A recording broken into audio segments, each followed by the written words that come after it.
30 ఏళ్ల క్రితం 40 ఏళ్ల క్రితం లేదా 10 ఏళ్ల క్రితం ఇళ్ళల్లో పనిచేసిన వాళ్ళు కావచ్చు, చిన్న చిన్న ఉద్యోగులు కావచ్చు, లేదా గవర్నమెంట్ ఉద్యోగులు కావచ్చు, బంగారం అమ్ముకొని రుణాలు తీసుకొచ్చుకొని ఒక ఇల్లు కట్టుకుంటే 30 ఏళ్ల క్రితం కట్టచ్చు, అది 10 ఏళ్ల క్రితం కట్టచ్చు.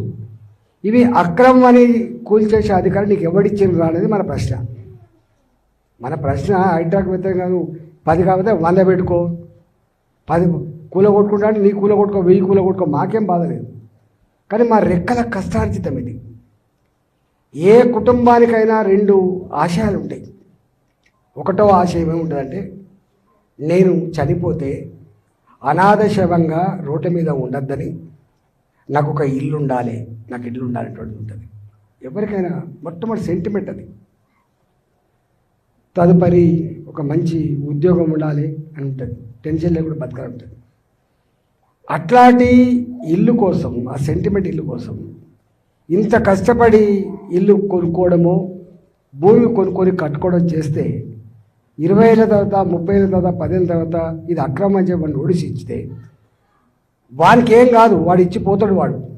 కానీ ఇంతకుముందు ఆయన చెప్పినట్టుగా 3 రోజులు అవుతుంది మేము కంటి మీద కొనుక్కులేదు, భయంగా బతుకుతున్నాం. కొంతమందికి ఇలా బీపీలు ఉంటాయి, షుగర్లు ఉంటాయి, మా ఆరోగ్యాలు ఖరాబ్ అవుతాయని చెప్తుండు. ఈ విషయం ఆ మెదడు లేనివాడికి అర్థం కాదు, వానికి అర్థం కాదు. ఎందుకంటే వాడు మనిషి కాదు కాబట్టి, వాడిని ఏం పోదు కాబట్టి. నేను ముఖ్యమంత్రిగా అంటున్నాను, ఈ అర్బన్ డెవలప్మెంట్ మినిస్ట్రీ అనేది నీకే ఉంది కాబట్టి నీ కింద ఏం జరుగుతుందో మిస్టర్ ముఖ్యమంత్రి సోయి పెట్టు, ఏం జరుగుతుందో తెలుసుకో. రెవెన్యూ మంత్రి గారు కూడా అంటున్నా, నీ కింద నీ కలెక్టర్లు, నీ ఆర్డీఓలు, నీ ఎంఆర్ఓలు ఏం చేస్తున్నా ఒకసారి ఆలోచన చేయి. కేవలం మీకు అధికారం ఇచ్చిన మా కర్మానికి ఇవాళ తెలంగాణ ప్రజలకు కంటి మీద కొనుక్కు లేకుండా చేస్తున్నా అని చెప్పి తెలంగాణ ప్రజలు భావిస్తారు. ఇవాళ మీరు అనుకుంటాను మా బిల్డింగ్లు కూల్చేస్తామని చెప్పి, మా బిల్డింగ్లు మీరు కూల్చేసిన కొంతమంది, కానీ నీ ప్రభుత్వాన్నే కూల్చేస్తామని చెప్పి పగతో కసితో చూసుకోక అని చెప్తున్నాడు. నీకు అర్థం కాలేదు. మీకు నువ్వు ఇక్కడికి వస్తే కదా, నీ ఎమ్మెల్యే అంటాడు ఇక్కడ ఒకడు ముఖం కనపడడానికి, నీ మంత్రి అంటాడు ఎవరైనా వస్తాడా ఇక్కడికి, రమ్మని చెప్పు ఇక్కడికి. మీకు ముఖాలు లేవు. మీ ప్రభుత్వం ఎవరికి వాడుగా అందుకున్నంత సంపాదించుకోవాలి, దోసుకోవాలి, మీ కుటుంబాన్ని బాగు చేసుకునేటువంటి కాన్సెప్ట్ తప్ప ప్రజల కింద ఏమవుతుందో ఇలా తెలుసుకునే టైం లేదు వాళ్ళకి, అవసరం కూడా లేదు వాళ్ళకి.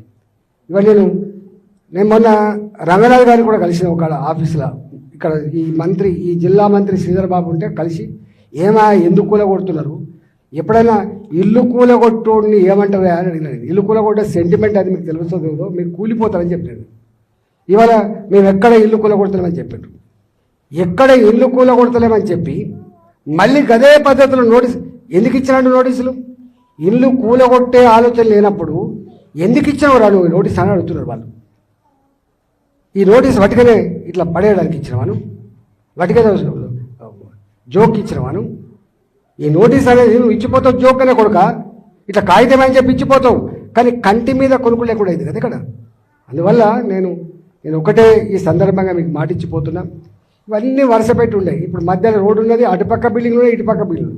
అవతల పక్క బిల్డింగ్లకి ఎఫ్టీఎల్ లేదు, ఇటుపక్క బిల్డింగ్లకి ఎఫ్టీఎల్ లేదు, ఇక్కడనే ఉన్నాయంటే అర్థం ఏంటి?